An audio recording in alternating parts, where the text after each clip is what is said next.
Goeiemôre, goeiemiddag, goeienaand aan almal wat kyk. Ek is terug. Is lekker om terug te wees. Ek was bietjie weg gewees laasweek. Ilse was hier so gewees. Dis korrek. Ja, en sy het my dit was lekker. Dit was. Ek het dit gekyk na die tyd. O, Actually het ek dit gaan kyk, ja. Ja, so dis lekker om terug te wees, is lekker om hier so te wees en is lekker om saam met Pastor Dani te kuier. Pastor, is altyd lekker om saam met jou te kuier rondom die woord. Dit is. En net so 'n bietjie dieper in dinge in te delg en die gesels en ek dink wat ons doen is ons vra die vrae wat ons voel ander mense sou vra. En ek dink baie keer is ou so bang of ou vind dat mense is bang om daai vrae te vra want dit kan moeilik raak as jy die vrae vra en ek dink dis wat ons hier doen is ons vra die vrae vir mekaar wat ons dink jy sou wou vra en as jy ooit 'n vraag het stuur dit deur vir Pastor JP en sê hey, volgende keer vra bietjie hierdie vraag of hoor bietjie en dan kan ons bietjie kan ons 'n bietjie gesels daarna. Verseker. Maar dit is lekker om hierso te wees en ons praat so 'n bietjie oor jou tweede gedeelte of jou tweede instelling of jou tweede deel van die reeks krone. Yes. Krone vir aanbidding.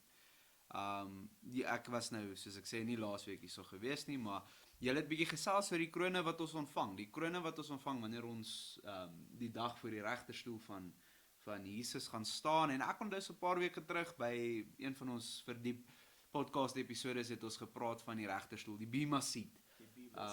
Van Jesus en daai gedagte het by my gebly. Ek het dit vir jou gesê, Pastor, maar ek wil dit hierso ook sê, dit is een van die eerste Bybelstudies wat ek gedoen het toe ek net tot redding gekom het. Was Bybelstudie oor die Bema seat.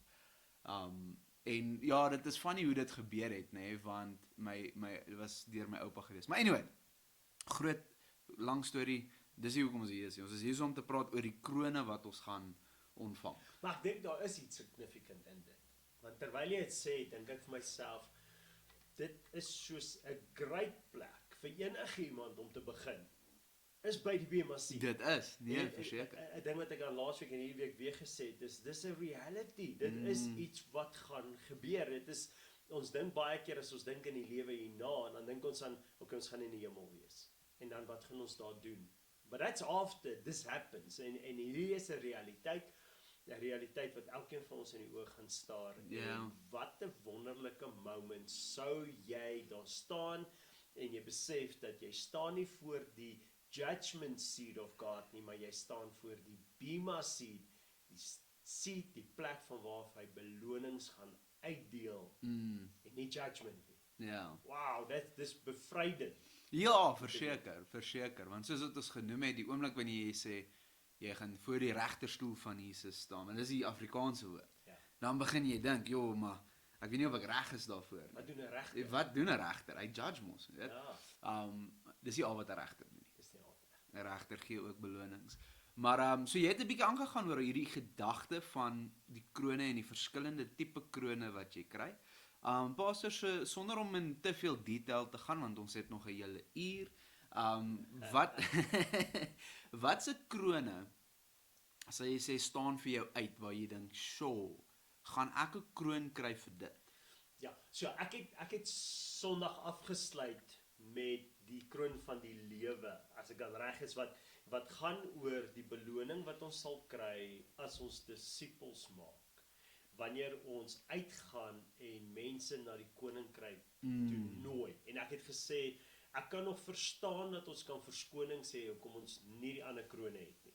Maar ons kan nie hierdie een. Jy kan nie voor Christus verskyn leë hande nie, want dan mis jy die hele konteks van hoekom Jesus gekom het. En ek het dit nie Sondag gesê nie, want ek het al klaar seker my langste preek van die jaar gedoen Sondag. Ek hou nie af van om lang preke nie, maar dit was so lank maar want daar is nog soveel meer wat ek gevoel het ek wil sê.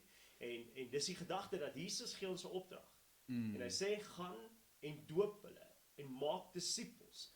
En die opdrag om uit te gaan en mense tot bekering te lei of na bekering na Jesus toe te lei, hulle harte vir hom gee en dan disippels te maak is 'n opdrag. En jy kan nie sê jy's 'n vriend van Jesus wat Jesus dan sê ek noem julle vriende as julle doen wat ek sê. Jy kan nie sê jy's 'n vriend van Jesus, jy het 'n verhouding met hom maar jy maak nie disippels Ja. nie. Jy's nie bekommerd oor mense se ewigheid nie. Jy's nie bekommerd oor siele nie.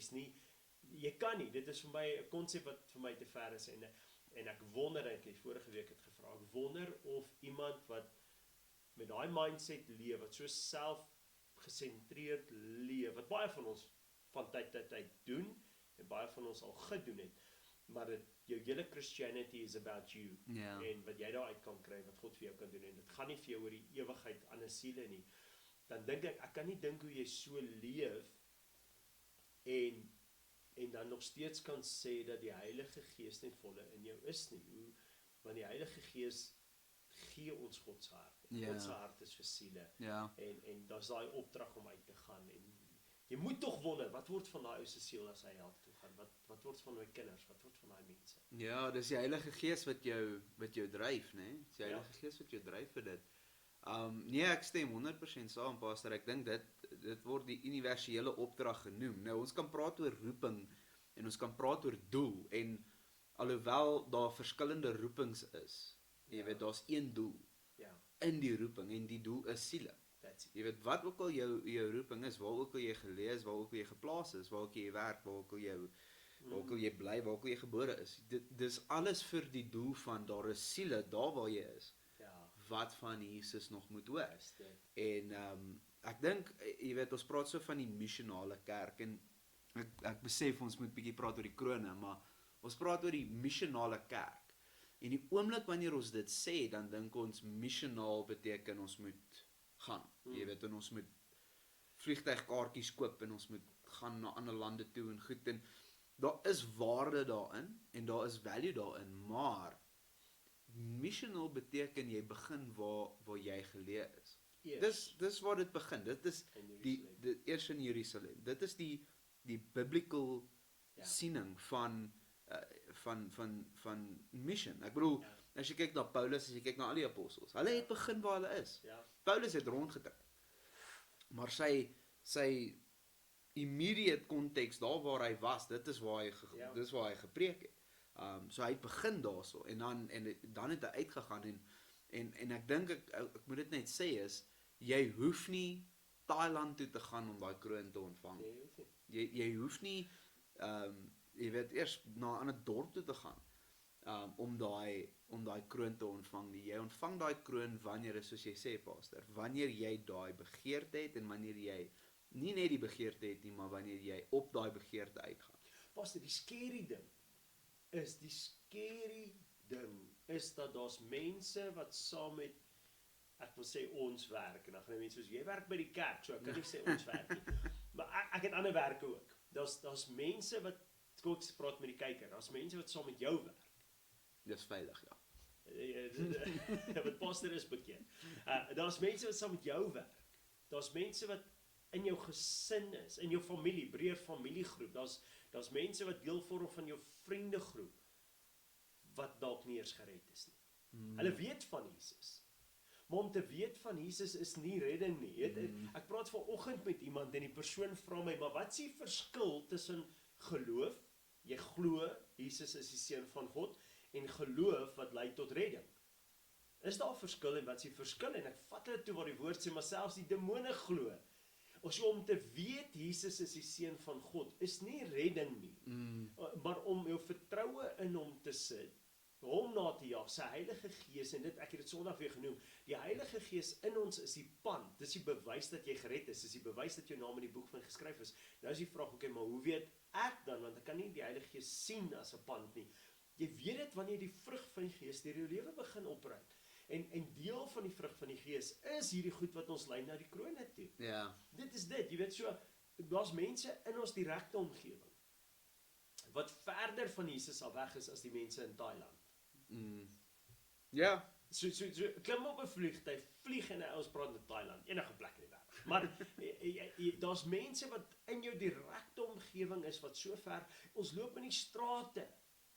Jy kom by die winkel, die kassier, die persoon wat jy help, die ou wat in die tuin werk. Jy weet, daar's mense wat in jou direkte omgewing jy mee te doen het. En as my vraag is, wie gaan die kroon ontvang? Die ou wat net die, kom sê net die ou wat ver missions vlieg en gaan doen in ander lande, of ook die ou wat hier 'n mission van dit maak, Ja. om seker te maak elke persoon met wie hy te doen kry, ken Jesus. Ja. En mense het al vir my gesê, Dani, maar dit is onmoontlik. Jy, dis soos daai ding van is onmoontlik om God te ken en alles. In die begin is dit onmoontlik.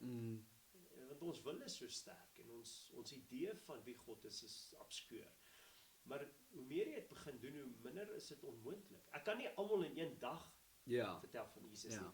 Maar by die gym waar ek gym, weet almal waarvoor ek staan. Mense kom na my toe in die gym en vra ek moet bid vir hulle. Dit was nie altyd so nie. Ja. But I worked towards that, want ek maak dit my missie om siele te wen. Ja. En ek maak my missie om mense te ken. Imagine ek kom by die gym en ek sien die eerste keer 'n dame wat daar staan in gym en ek loop na haar toe en sê, "Hey, ken jy Jesus?"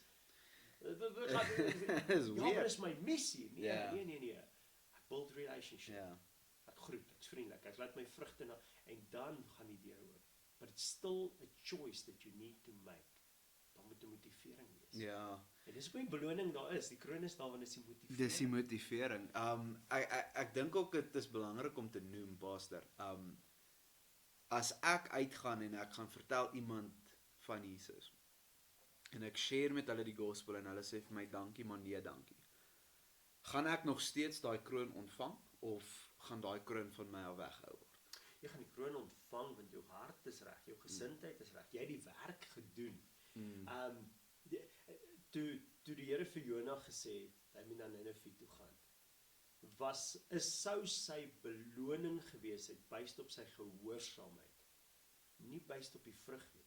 Ja. En hy's gestraf as gevolg van, of hy's deur die oordeel, kom ons sê so, as gevolg van sy ongehoorsaamheid, nie as gevolg van die vrug nie. En ek dink baie keer is hierdie ons vraag is, weet, en ons kan deur al die krone gaan. En ons dink sukses word gemeet op die eindproduk. En hierdie ding in die Heilige Gees 'n paar jaar terug in my vasgemaak. God meet sukses in gehoorsaamheid. Niks anders nie. As jy gehoorsaam is aan sy stem, dan is jy suksesvol. Die uitkoms van die produk is nie altyd wat ons dink dit sal wees nie. In die woord is daar voorbeelde van plekke en dinge wat gebeur het, wat God gaan doen het, en die uitkoms het sleg uitgedraai, dinge het lelik geloop, en dan is die vraag maar wat, nee, die profeet was suksesvol, want hy was gehoorsaam, en ons en generasies daarna leer iets daaruit. So, sukses en ek glo beloning sal wees op die gesindheid in die hart van 'n persoon. Ja, ek dink, ek stem saam, pas. Die rede hoekom ek die vraag vra is, want ek sit met hierdie hart om te sê, as jy uitgaan en jy gaan vertel mense van Jesus, te veel keer wil ons die Heilige Gees se werk vat. Ja. En sê, joh, maar nou moet ek gaan oortuig. Nee, jy oortuig van niks, jy gaan verkondig. Ja. Dis wat jy doen, die Heilige Gees oortuig, dis wat die woord sê. Die Heilige Gees oortuig van sonde en geregtigheid. Jy gaan vertel die goeie nuus, jy skep amper ek wil sê, jy skep die platform. Die geleentheid vir die Heilige Gees om te werk, en dit is hoe die Here saam met ons, ek dink aan Markus, die einde van Markus, waar Jesus die disippels uitstuur, en dan kom die einde, en dan sê hy, en God het saam met hulle gewerk. Hulle het gegaan en hulle het die evangelie verkondig, en God het saam met hulle gewerk, om hierdie wondertekens te laat gebeur. En dis presies, is jy sukses word nie jou sukses as 'n evangelis, want dit is wat ons almal is op die einde van die dag. Jou sukses word nie gemeet aan hoeveel mense tot redding gekom het nie, maar eerder ek sal sê hoeveel mense jy die evangelie gaan verkondig het. Kan ek sê dat daai beloning, daai kroon gaan ons ontvang op die gesindheid waarmee jy geleef het. Nie dit wat jy van tyd tot tyd gedoen het nie. Dit was jou gesindheid gewees van die dag, van die begin af wat jy jou hart vir die Here, of van waar jy nou is in die keuse maak, tot die dag wat jy sterf, is 'n gesindheid. 'n Perfekte voorbeeld, is een van die stiller ouens in ons gemeente. Ek sal sê een van die stilste ouens in ons gemeente. Introvert, werk agter die skerms, en hy gaan weet as hy hierna luister van wie ek praat. Werk agter die skerms. Ek dink bitter min mense weet dat hy in die kerk is en iets doen, maar hy's agter die skerms, doen 'n belangrike rol. Ek dink hy sal ooit op die stage of sal ook op die stage wil wees nie, en Sondag na die diens praat ons met iemand wat nie ingeskakel het by die kerk, sy hart vir die Here gegee het, en nou Jesus wil begin dien en hy, ek meen hy's nou wedergebore hierdie ou. En vra hom, hoe het jy by ons uitgekom? En is die stil ou wat agter die skerms werk, wat hierdie persoon kerk toe genooi het en deur die boodskap het tot bekering gekom. Ja. Wie die werk gedoen? Nie ek wat op die stage gestaan het nie. Die werk is gedoen deur die ou wat agter die stage gestaan het. Ja. En sy werk, maar hy het die ou gebring, want dis sy skill, dis wat hy gedoen het. Hy lewe met 'n gesindheid om disippels te maak. Hy lewe met 'n gesindheid van mense moet by Jesus uitkom. En sy beste manier is om mense church toe te bring. Hy het aandeel in dit, en dis hoekom church die antwoord is vir redding. Jesus se plan vir redding is vir die wêreld. Is die kerk. Ja. En so werk ons almal saam. So gaan dit dan net die ou wees wat die altarkol gemaak het, wat die krone ontvang, of gaan dit die ou wees wat die ou gebring het ook? En dis, ek dink om jou vraag te antwoord, dis die gesindheid waarmee jy leef. Ja, ja. Vat na die kroon toe van geregtigheid. Dis eintlik so cool as jy gaan kyk na die kroon van geregtigheid, want dit klink okay, geregtigheid, jy moet in righteousness leef en jy weet daar moenie sonde wees in jou lewe nie, want dis die kroon van geregtigheid. Maar die kroon van geregtigheid gaan die ontvang wat Jesus verwag het. Elke oomblik. Okay, maar dit moet die kroon van geregtigheid wees. Want hoekom? Want ons is sy geregtigheid. Deur hom. So ons leef nou in geregtigheid deur Christus. Ja. En omdat ons in geregtigheid deur Christus leef, verwag ons hom elke oomblik. Hoekom? Want ons uit dankbaarheid, uit liefde vir hom. Ek wil nie een oomblik buite sy teenwoordigheid wees nie. En omdat ek nie een oomblik buite sy teenwoordigheid wil wees nie, leef ek in sy geregtigheid. Ja. Ek wil amper sê die eerste kroon het te doen met heiligmaking, het te doen met sonde oorwinning doen en daai goed. Maar die kroon van geregtigheid gaan oor dat ek weet ek is geregtig. Ek weet hy het my geregtig gemaak in sy geregtigheid en daarom verwag ek hom. Daarom is ek so lief vir hom dat ek niks wil doen waar hy nie is nie, nêrens wil gaan waar hy nie welkom is nie en dan kom elke oomblik saam met my wil hê. Ja, ek sal gesind. Ja, verseker. Ek sal sê dit is dit is 'n gesindheid, maar dis ook 'n mindset, né? Want daar's 'n verskil tussen iemand wat jy weet sy lewe vir die Here gee en 'n, as ek die woord kan gebruik, 'n cultural Christian raak.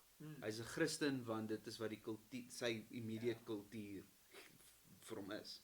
So hy gaan kerk toe op 'n Sondag, hy mag dalk eers hy mag selfs na 'n selgroep toe gaan op 'n Woensdag, maar hy het hierdie manier om sy Christianity te skei van sy secular werk af. So hy's 'n Christen nie, maar dalk nie heeltemal daar nie. Daar's 'n verskil tussen so 'n ou en dan die ou wat daai gesindheid het, wat sê, maar ek kan nie 'n oomblik sonder Christus, sonder sy teenwoordigheid, ek kan nie 'n oomblik sonder dit gaan nie. Ek soek hom, soek hom oralste in alles wat ek doen. Jy weet, soos die woord sê, as jy ietsie doen dit soos of jy dit vir hom doen, is presies daai gesindheid van, jy weet, ons het 'n paar jaar terug, het ek en 'n vriend gedebatteer, en dit was 'n passievolle debat gewees, dit was 'n verkiesingsjaar. Het hulle hom gerekord? Ons het dit nie gerekord nie, en ek dink is 'n goeie ding dat ons hom nie gerekord het nie. Ek het net voor jou gehou jou gedagte, maar die luisteraar moet weet dat dit wat ons hier discuss is nie geprescript nie. Ons het nie voor die tyd dit geskryp en gesê wat gaan ons sê nie. Dit wat ons hier gesels oor is 'n oop gesprek.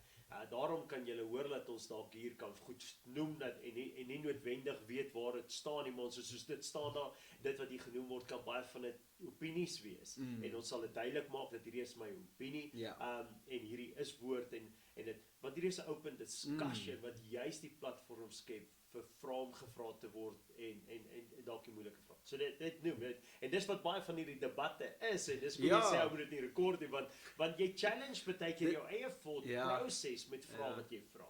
Ja. Maar in hierdie debat sê jy weet hy kom vra my toe, jy weet, gaan ek stem?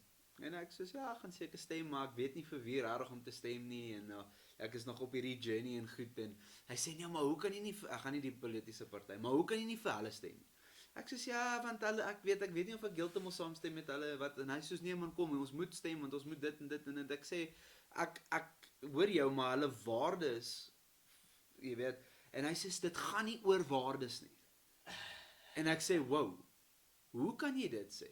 Want ons is by die kerk, ons is in die kerkgebou, ons was daar op 'n Woensdag sel. Hy sê ja nee, hy hoor jou maar wanneer hy gaan stem dan skei hy die geloof aspek daarvan en hy gaan stem as 'n Suid-Afrikaner, nie as 'n Christen nie. En ek sê, hoe kan jy dit doen? Hoe kan jy jou value system en alles en ons praat nou van geloof en die kroon van geregtigheid. Hoe kan jy vir Jesus sê, ek staan net gou buite, ek gaan net gou my merkie gaan maak.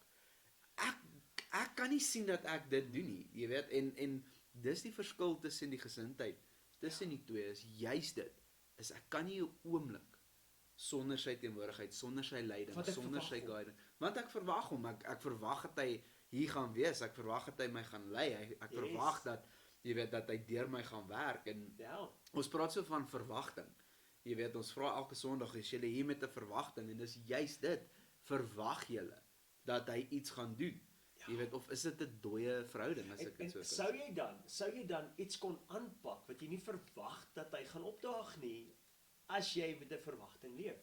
Verstaan, jy kan nie, en dis daai ding van, ek luister, ek het nou net 'n boek van Dave Ramsey geluister, en hy teach oor besigheid, jy weet, build the company you love, and it's a total business book, dis waar dit gaan, maar sy principles is kingdom business principles, en dis hoekom ek het luister, ek love kingdom business, en een van die goed wat hy daar sê is, een van die foute wat hy gemaak het, as 'n Christen, besigheidsman, is om mense te huur, wat nie Christus deel maak van die principles van die besigheid nie. Ja. En hy sê, maar die redenasie na buite toe is, ja, maar jy moet soos die wêreld operate, om in die wêreld geld te maak, en hy sê, dis nie sy suksesstorie nie, dis waar sy foute ingekom het, dis waar hy seer gekry het, dis waar hy geld verloor het, nou operate hy net op Christian morals, Christian values, biblical principles, dis wat hy doen, en een van die sterk goed wat hulle hardloop is, do unto others as you would want them to do unto you, en is 'n biblical principle, wat hy teach, oor ons gaan, en hy sê, as jy dit toepas in jou besigheid, gaan jy sukses hê, is eenvoudig, en as jy dan daaraan kyk, is dit daai ding van, jy kan nie sukses, long term, ewigheid sukses verwag, God se guns verwag, as jy hom in daai gedeelte uitskuif, en soos, Here, I'm gonna do this my way, vir hierdie rukkie, en dan nou is dit weer ek en jy nie, en dit gee ek vir al die besigheidsouens daar buitekant ook, en ek self is ook 'n besigheidsman, is jy kan dit so doen, maar jy kan nie God se blessing in dit verwag nie.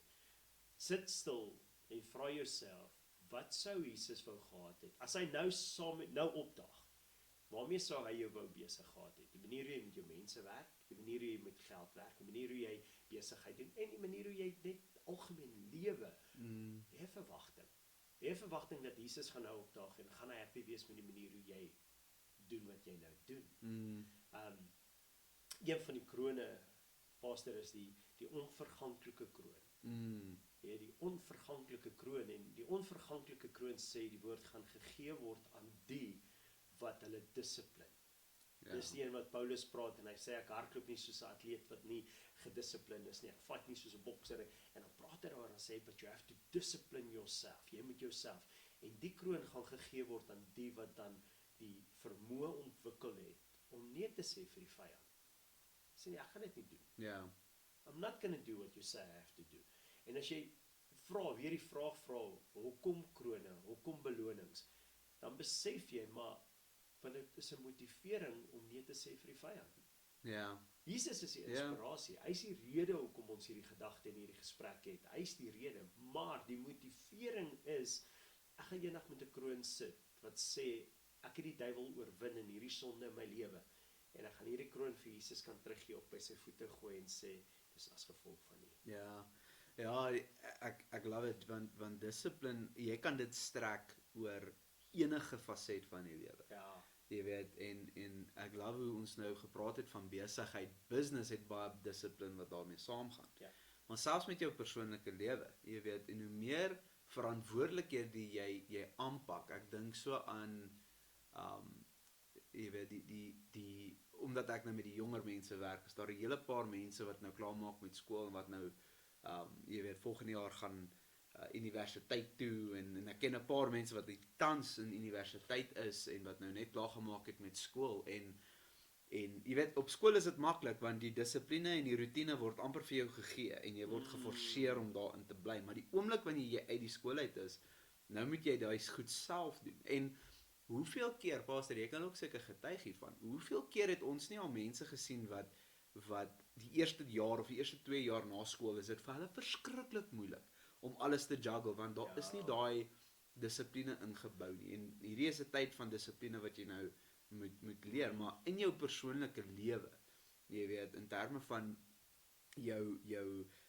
verhoudinge met die mense wat jy het, in terme van jou eie geestelike welstand, daar's dissipline wat daarmee saamgaan, in terme van jou besigheid of jou werk of wat ook al, in terme van jou kerklewe. Daai goed, finansies, al daai goed het soveel dissipline wat agter dit gaan sit.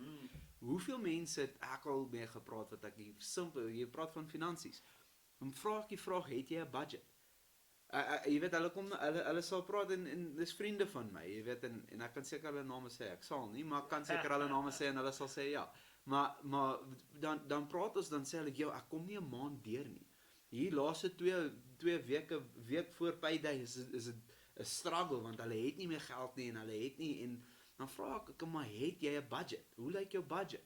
Dan sê hulle, nee, hulle betaal hulle goedjies af in die begin van die maand en dan hardloop hulle deur en dan sê ek, jy kan nie regtig so dink nie, jy weet, jy moet dissipline toepas, en die oomblik wanneer jy dissipline toepas, dan sal jy sien hoe jou finansies jou deurmaak, 'n maand. Ek gee nie om hoeveel jy verdien 'n maand nie. Jy weet, jy sal sien hoe jou finansies vir jou werk. Selfde met jou verhoudinge, selfde met jou kerklewe, want jou geestelike lewe, want dit veg dissipline. Die vyand kom en hy val jou aan en ek glo 'n manier hoe hy jou aanval is in terme van jou selfdissipline. Ja. Jy weet, ek dink so aan iemand wat nou 'n dieet volg. Jy weet, en daai is baie dissipline. En die ergste temptations kom wanneer jy dieet volg, jy weet, dan het jy weet, noem dit die winkel 'n special of 2 chocolates vir die prys van een, en Die jy lekkerste boltong op ja. die stoep of kollegas. En ek sê nie dis die duiwel wat dit doen nie, maar die temptations kom wanneer jy gedissiplineerd leef, en hy val daai dissipline aan, want hy weet dat as hy jou dissipline kan aanval, dan, jy weet, val hy jou tyd, jou tydroetines aan, en jou verhoudinge val hy aan, en goed, en dan voel dit asof jy lewe net in mekaar inval. So dissipline verseker, ek dink Paulus se analogie wat hy gebruik van 'n bokser wat besig is om te veg, of jy weet, 'n atleet wat 'n resies gaan hardloop, ons het daarvan gepraat met bly in jou baan. Met ons by 'n atletiekveld gaan sit, en ons het gepraat van jy moet oefen om daar te kom, jy moet oefen om 'n bokser te wees. Net so moet jy dissipline toepas in jou geestelike lewe. Weereens, as jy nie wil groei nie, as jy nie wil sukses hê nie, los dit. Los dit. Ek meen, jy hoef nie. En dit is een ding van hierdie lewe is jy hoef nie. Ja. Jy hoef nie. Jy hoef nie eers hemel toe te gaan as jy nie wil nie. Jy hoef nie. Jy hoef nie die Here te dien as jy nie wil nie. Maar as jy wil, as jy gered wil word, as jy ewigheid in vrede wil spandeer en nie in pyn nie, as jy wil geestelik groei, as jy wil eendag 'n kroon hê, en laat ons dit weer sê, die tema is krone vir aanbidding. Daar's 'n rede hoekom ons praat oor krone, want daar's 'n purpose met dit. As jy eendag een van die wil wees wat by Jesus se voete sit en iets sê om te gee vir aanbidding. Ja, pastor, die gedagte bly by my opkom die laaste ruk is, daar's 'n paar liedjies ook wat rondom die goed skryf en dit, maar my woorde is nie genoeg om vir Jesus dankie te sê nie. My woorde is nie genoeg om vir Jesus te beskryf hoe wonderbaar hy is en hoe awesome hy is nie. Hoeveel keer gaan ons awesome, want awesome is nie eers 'n Afrikaanse woord nie, maar ons het hom een gemaak, en daar's nie 'n beter woord om te beskryf hoe awesome hy is nie. Maar hoeveel keer gaan ons dit sê totdat dit nie eers meer, dit is nie meer genoeg nie, en jy soos, maar wat gaan ek nou gaan ek net in tale bid. That's what I have. Ja. En selfs dit gaan wegval, sê die woord. Selfs dit, jy's reg, die woord sê dit gaan wegval. So nou, wat gaan ek hê? Wat gaan ek hê om daar voor Jesus te bring vir aanbidding? En my oortuiging is al wat ek gaan hê, wat ek mee dit gaan kan uitskree hoe goed hy is, hoe wonderbaar hy is, hoe kragtig hy is, hoeveel oorwinningskrag hy het, hoe magtig hy is, wat hy kan doen, sy heerskappy oor die vyand, oor die duiwel. Al wat ek gaan hê, is een van hierdie krone. Want hierdie krone verteenwoordig sy almag in my lewe. Ja. Sy ability in my lewe, sy potential in my lewe, dit wat hy deur my gedoen het. En so vat dit dan van my om myself te dissiplineer, dan doen ek dit, want ek wil dit hê. Ja. As iemand vir my sê hy's op 'n dieet en hy eet nog steeds so nou en dan, of hy sê vir my, dis nie lekker om te dieet nie, dan wil jy nie op 'n dieet hê nie. Wees nie, jy weet, jy moet dit haat, wat veroorsaak dat jy voel soos jy voel, en jy moet dit love, die proses love, wat jou bring tot by dit wat jy wil wees. Ja. As jy nie daai mindset het nie, los dit, want jy gaan jouself net straf, jy gaan miserable wees. Ek weet daar's nou al 'n lekker gelag daaroor, maar ek sê dit, ek haat suiker. Ek haat dit, want ek haat nou al tot die smaak wat dit in my mond los. Jy weet, my vrou sê, maar dit kan nie sleg wees nie. En dan sal sy my 'n blokkie chocolate gee, en dan sit ek in my mond, en dan sê ek vir haar, ek haat al tot die smaak daarvan. En obviously, toe ek my journey begin het, van ek haat suiker, was suiker nog lekker. Jy weet, dan sê sy soos, ja, hou aan jouself dit vertel, en dan gee sy het my, dan sit ek dit in my mond, en soos, ja, dit is lekker. Maar ek haat dit wat dit aan my doen. Toe was dit, okay, maar ek haat wat dit aan my doen. Maar ek sal op 'n plek waar ek haat tot hoe dit smaak. Want, there's a reason for it. Die reason is gesondheid, of wat ook al. As ek en jy vir mekaar in die oë kan kyk en sê, my purpose, my rede, wat ek love en sal love om eendag te doen, is om 'n kroon vir Jesus te kan gee en sê, dankie, dis hoe groot en almagtig hy is in my lewe. Nee, as ek daai oomblik genoeg love en dan genoeg hy sien, sal ek enige iets haat wat in die pad staan van my. Dit, ja, sure. And that's the reason, so daarom, dissiplineer ek myself, ja, hoekom? Want, ek love die idee dat ek eendag 'n kroon gaan ontvang en vir hom kan gee. Ja, en nou sê dit in die verdiep video genoem, daar's 'n verskil tussen die twee mindsets van die kroon wat ek ontvang vir aanbidding en die kroon wat ek ontvang. Ja, daar's 'n verskil tussen die twee. Ja. En ek het verwys na Jesus wat op die bergpredikasie, en dan kom sy disippels na hom toe en sê vir hom, Here, leer vir ons om te bid. Nou daai stelling vir my alleen kan ons oor tyd spandeer, want jy weet, jy het Jesus voor jou en jy kan hom enigiets vra, en dit is die vraag wat hulle vra. Leer ons om te bid. Ja. Dit wys jou die krag van gebed. Maar anyway, en dan gaan hy en dan sê hy, wanneer jy bid, moenie bid soos die skynheiliges nie, want die skynheiliges staan op die straathoeke, en hulle gebruik groot woorde, en hulle herhaal hulle woorde en goed, want hulle dink dit is wat hulle beloning gaan kry. Daai gedagte, daai mindset, daai gesindheid, is die gesindheid van, is myne. Jy weet, ek wil die eer kry daarvoor, ek wil die krediet kry daarvoor, dis myne. Dan sê hy, wanneer julle bid, moet julle wat doen? In julle binnekamer gaan. Nee. Ja. Nou, ek glo obviously om in die openbaar te bid, is nie verkeerd nie. Nee. Dit praat oor die gesindheid, dit praat oor die hart. Dis presies wat jy gesê het. En hierdie gesindheid van ek wil krone ontvang, nie om, jy weet, kyk hoeveel krone het ek het al 7, hoeveel het jy? 6, is okay. Ja. Nee, is om te sê, ek soek hoeveel krone ook al, want ek wil dit teruggee vir hom. Ek wil nie met leë hande staan voor hom nie. Yes. Jy weet, en die woord sê dit vir ons, dat al ontvang jy nie toekennings nie, jy gaan nog steeds gered word. Maar jy gaan gered word soos iemand wat uit die vuur uitgeruk is. So jy gaan al so staan en jy gaan niks sê nie. Niks. En as jy dit so wil doen, fine, dis soos jy gesê het, doen dit. Maar ek wil iets voor hom bring, want hy is waardig daarvan. Hy is waardig van die kroon, hy is waardig van my aanbidding, en hy is waardig daarvan, so ek wil dit vir hom bring. Yes. En dit is die verskil in die mindset van, Pastor, ek wonder soms, want ek dink aan my eie lewe, en ek dink aan my lewe voor ek my hart vir Jesus gegee het, 19 jaar terug. Was ek ook 'n Christen, ek het ook kerk toe gegaan, ek het 'n Bybel gehad, nou en dan 'n versie gelees voor ek gaan slaap het en gebid. Maar ek het nooit daaraan gedink om hom te dien nie. Ek het nooit daaraan gedink oor wat wil hy hê van my. Ek het nooit daaraan gedink hoe kan ek hom gelukkig maak en hoe voel hy oor nie. Ek het nooit daaraan gedink dat ek het dit in my mind eers gekros dat hoe sal hy wil hê moet ek kom aanbid eendag nie. Nou kan ek nie ophou dink aan dit nie. En is nie omdat ek bang is hy judge my en gooi my in die hel nie, is omdat ek hom liefhet. Ja. En is omdat ek leef omdat ek hom wil please. Ek leef omdat ek vir hom wil leef. Ek het hom so lief dat ek kan nie dink dat ek nie met daai gesindheid kan leef nie. En met daai gesindheid saam, dan kom al hierdie krone by my op en dan besef ek soos it makes sense. Nou maak dit sin. Die oomblik wat dit 'n wettiese godsdienst is van wat jy moet behaal. As dit was, jy moet al 5 krone behaal en aftik, dan sal jy gered word. Ja.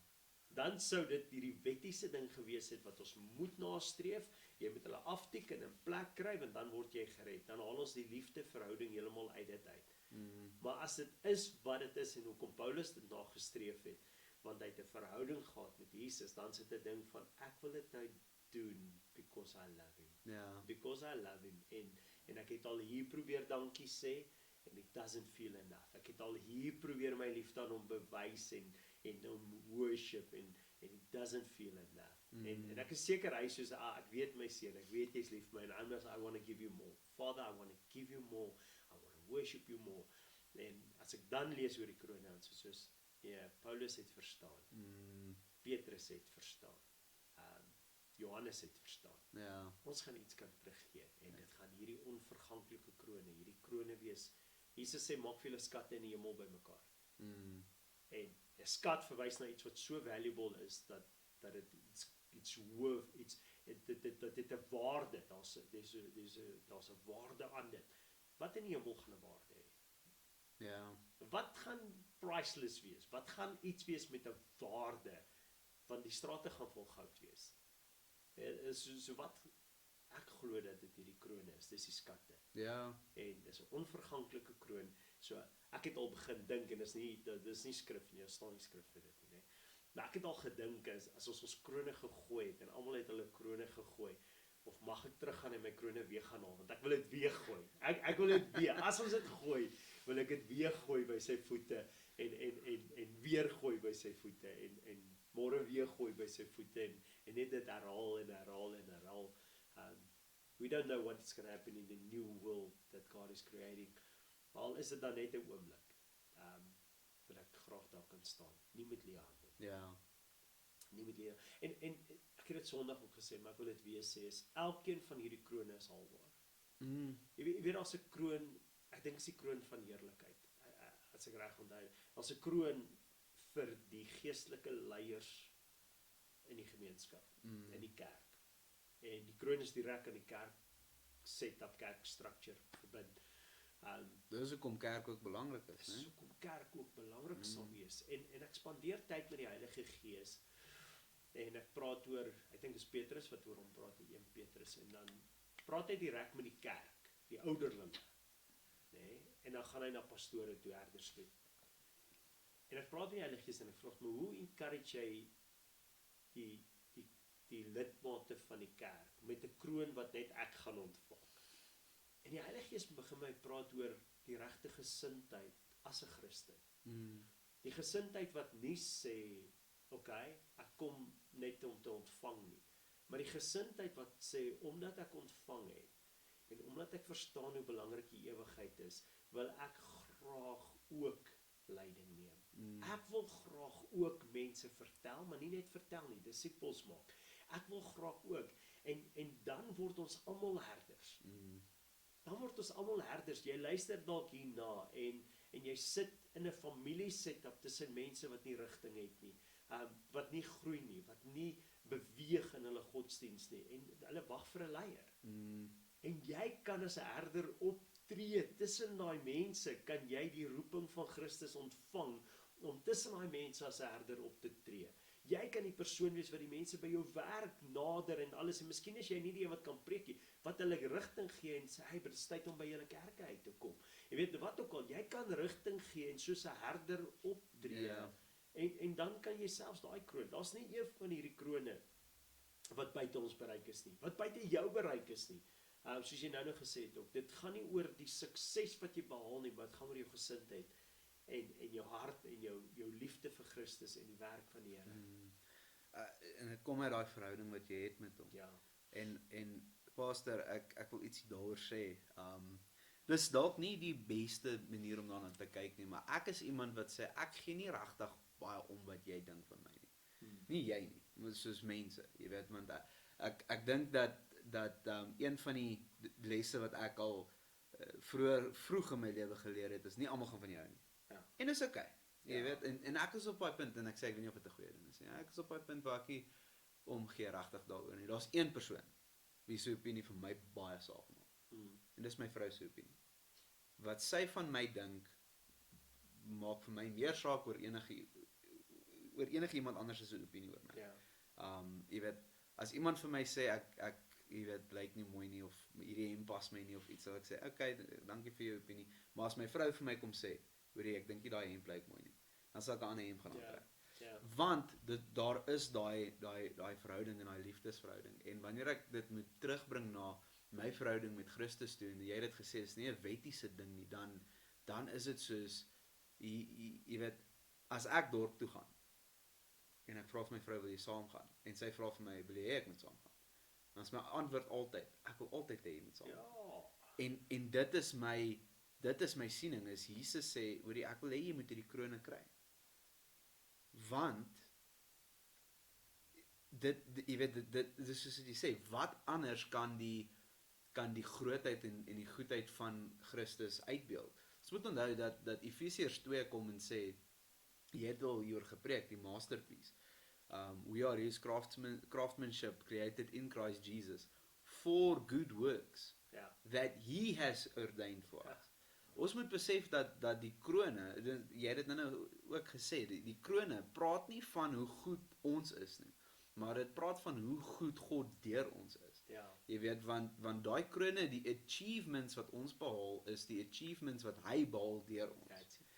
En daar is nie meer, dis presies wat jy sê, mense woorde kan ook net so ver gaan. Ja. En mense woorde is alles goed en wel, en die woord sê ons moet Ja. met ons woorde omdien en goed, maar daar's soveel meer as dit, en as jy in 'n verhouding met hom is, jy weet, en jy leef in 'n verhouding met hom waar sy opinie is die opinie wat vir my die meeste saak maak. Sy siening en sy jy weet, woord oor my en dit wat hy dink van my, dit is wat vir my meer saak maak as enigiets. Ja. Dan gaan ek dit pursue met alles wat in my. Pas dit, terwyl jy praat, sien ek hierdie prentjie van en ek sê nie die woord sê dit glad nie, soos nie wat die woord staan, maar ek sien hierdie prentjie van hoe hierdie stil, teruggetrokke, introvert person, because we have different personalities, nee, hier vorentoe gestap kom met hierdie kroon van lewens wat gered is en alles, en almal is soos, hoe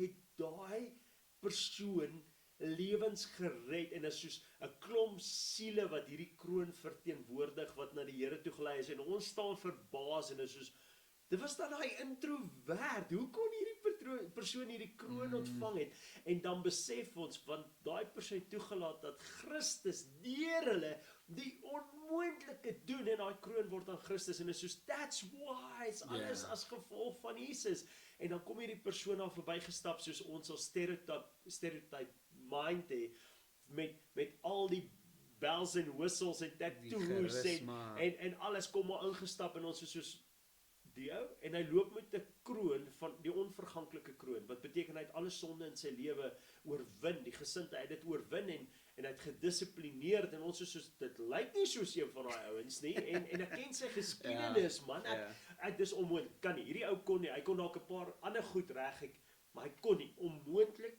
nie, die kroon van, hierdie kroon ontvang het, die onverganklike kroon, wat beteken hy het sonde oorkom nie, dit is onmoontlik, kan nie, ons staan en sê, daai is onmoontlik, as jy nou iets wil sien wat onmoontlik is, daai is onmoontlik, En dan besef ons, maar dis hoekom hy die kroon vir Jesus bring, want Jesus het dit deur hom reg gekry. Ja. En hoe meer hierdie goed gebeur, hoe meer besef ons, but that's exactly, dis hoekom hierdie seremonie nou aan die gang is, want dit gaan oor sy grootheid, dit Ja. gaan oor sy almag, dit gaan oor wat moontlik is met Christus in jou lewe. Ja. And that's why I will keep on pursuing crowns till the day I die. Ja. I will keep on working at it, en ek gee nie om hoe iemand anders dit interpreteer en hoe hulle daaroor voel en dit nie.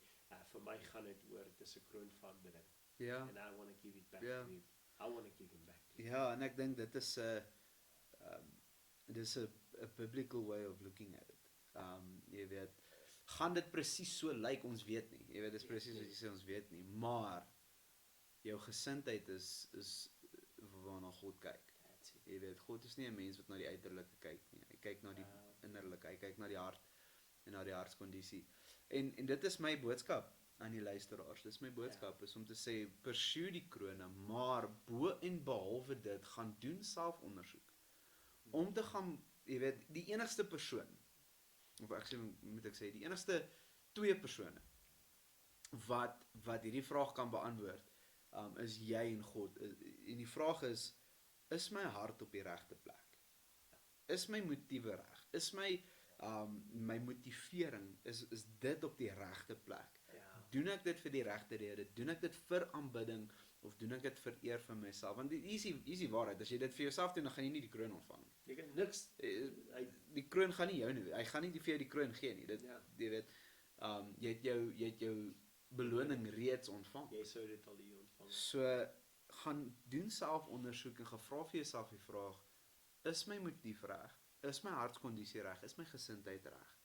Is ek besig? En dis 'n vraag wat jy elke dag moet vra. Ja, it's ongoing. Dis nie 'n once-off ding nie, dis 'n ding wat jy elke dag moet doen. Dis 'n jy weet, Dawid bid die gebed, Here, deursoek my hart, en dis presies dit, gaan deursoek jou hart, laat die Here jou hart deursoek, en laat hy aan jou openbaar, daar waar jy dit nie Ja. vir sy glorie doen nie, daar waar jy dit nie vir sy aanbidding doen nie. So gaan doen selfondersoek, bo en behalwe dit gaan nie juis oor die aksies nie, ons het nou gepraat, gebed kan, jy weet, albei kante toe gaan.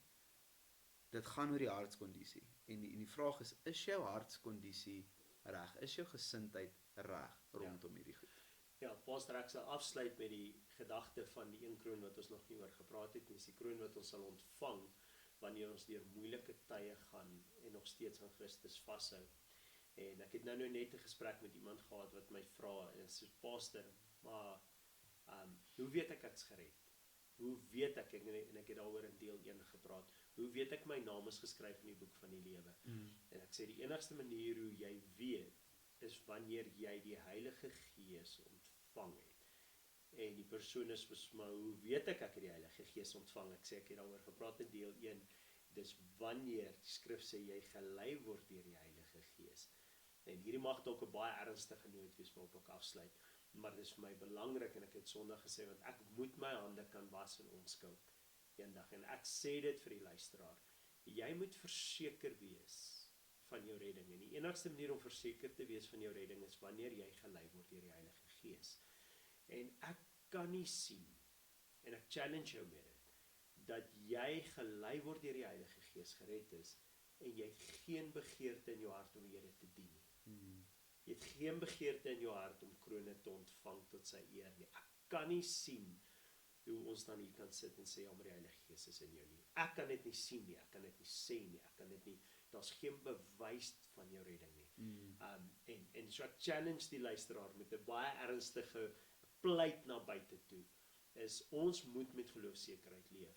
En die manier hoe ek met geloofsekerheid leef, selfs as Paulus, is wanneer die vrug van die Gees na vore kom. Ja. En deel daarvan is 'n oortuiging om disippels te maak, 'n oortuiging om vas te hou in Jesus deur moeilike tye, 'n oortuiging van sy liefde vir ons en daarom ons liefde vir hom en met 'n verwagting met hom te leef. 'n Oortuiging van dat die wêreld het leierskap nodig om iemand leiding te gee wanneer dit kom by Christus. Jy weet, om met hierdie oortuigings te leef wat dan lei na krone toe. Ja. So ek vra vir die luisteraar, kom ons gee ons harte vir Here as jy nog nie het nie, en dit beteken, kom ons submit en ons dien hom vir die God wat hy is, en great, Ons kry krone in die proses. Ons kan dit weer teruggee vir hom en hom daarmee eer. Amen. Amen. Pastor, baie dankie. Dankie vir jou. Deel hierdie boodskap met jou vriende en jou familie.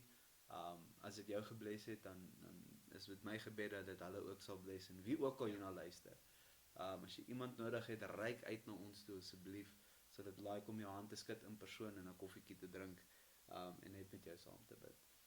Julle moet 'n fantastiese dag verder hê of 'n fantastiese aand verder hê as julle hierdie in die aand kyk en ons sien julle weer volgende week. As ek hoop daai kos is lekker. As jy nou kos maak. Bye.